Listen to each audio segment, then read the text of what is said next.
KSRTCയിലെ വനിതകളുടെ സൗജന്യ യാത്രയിൽ ഇപ്പോൾ ലോട്ടറി അടിച്ചിരിക്കുന്നത് ചില കണ്ടക്ടർമാർക്കാണ്.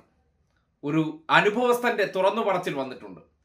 KSRTCയിൽ യാത്ര ചെയ്യാൻ കയറുന്ന വനിതകൾക്ക് സീറോ ടിക്കറ്റ് അടിച്ചു നൽകി അവരുടെ യാത്ര സൗജന്യമാക്കുന്നതാണ് പ്രിയദർശിനി സൗജന്യ യാത്ര.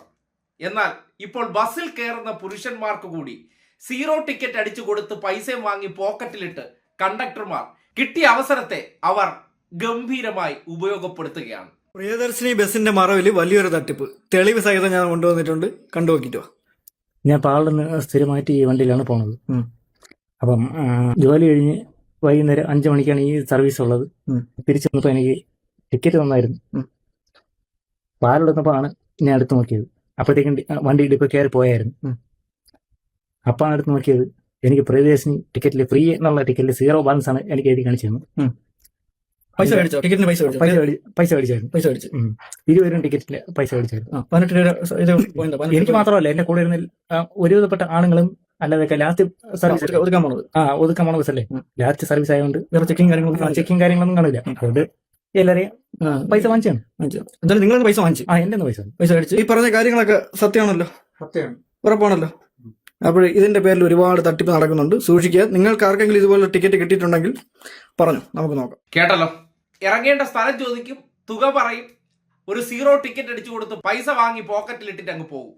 സ്വാഭാവികമായിട്ട് ചോദിക്കുമ്പോൾ സീറോ ടിക്കറ്റ് കൊടുത്തിട്ടുണ്ട്. യാത്ര മുഴുവൻ സ്ത്രീകളാണ്, സൗജന്യ യാത്രയായിരുന്നു. KSRTC കണ്ടക്ടർമാരെ സംബന്ധിക്കുന്നിടത്തോളം അവർക്ക് ചാകരക്കാലമാണ്.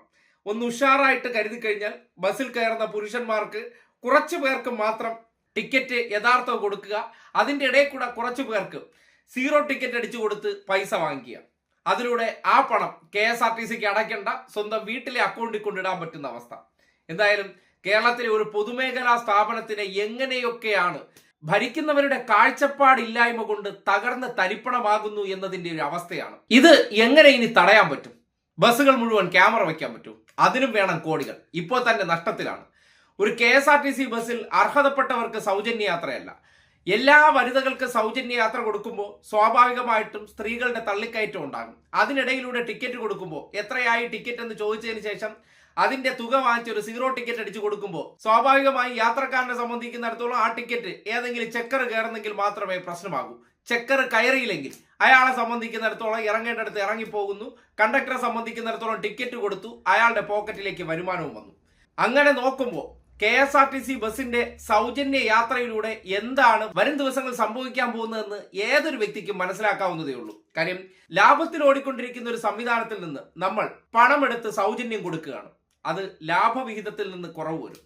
നഷ്ടത്തിൽ ഓടിക്കൊണ്ടിരുന്ന സംവിധാനത്തിൽ നിന്ന് വീണ്ടും എടുത്ത് സൗജന്യം കൊടുത്ത് നഷ്ടത്തിൽ നിന്ന് നഷ്ടത്തിലേക്ക് കൂപ്പുകുത്തി ഒടുവിൽ അത് ചക്രശ്വാസം വലിക്കും. അതാണ് സംഭവിക്കാൻ പോകുന്നത്. അതിന് ജീവനക്കാർ കൂടി അതിൻ്റെ ഇടയിലൂടെ തൊരപ്പൻ പണി കാണിക്കുന്നു എന്ന വിവരങ്ങൾ കൂടി പുറത്തേക്ക് വരുമ്പോൾ സ്വാഭാവികമായിട്ടും വെന്റിലേറ്ററിലേക്ക് വീഴുന്ന KSRTCക്ക് അധിക കാലമില്ലാതെ ചരമഗീതം പാടാൻ നിലവിലെ ഭരണസമിതിക്ക് കഴിയും. എന്തായാലും ജീവനക്കാരും ഭരണക്കാരെല്ലാം കൂടി ചേർന്ന് കുറെ മനുഷ്യരുടെ ജീവിതങ്ങളിലേക്ക് എങ്ങനെയാണ് മണ്ണുവാരിയിടുന്നു എന്നതിന്റെ നേർ സാക്ഷ്യമാണ് ഈ പ്രതികരണം.